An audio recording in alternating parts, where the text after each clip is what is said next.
dan baba nan dai gashi sai janyo fitina yake a gari. Ba wani abu bane ai wannan ai kuruciya. In ba sai na rikita garin nan ba shege. Dan baba.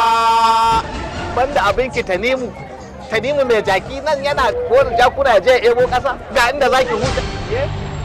Duniya juyin juyi. In ji kwado da ya ji shi a ruwan zafi in ya rama kaho kuwa da nune a hannun shi.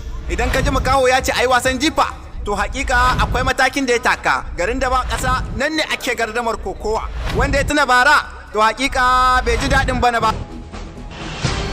Kai mai gari ban ƙi garin kai da makabarta ba. Durin wannan gari.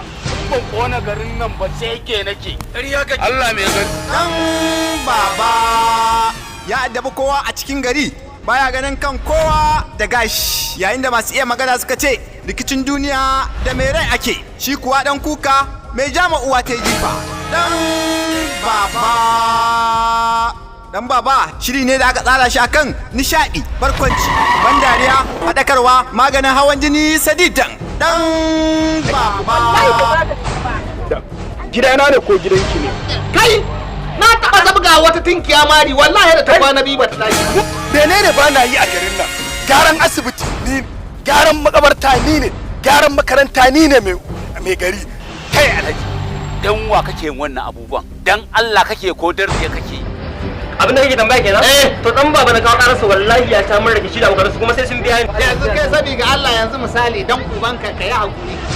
wallahi duk garin nan ba wanda isa ya taka ni da ɗana. Ɗaya tilo da Allah ya ba ni. Tsarawa Ishaq Ebi Lafiya.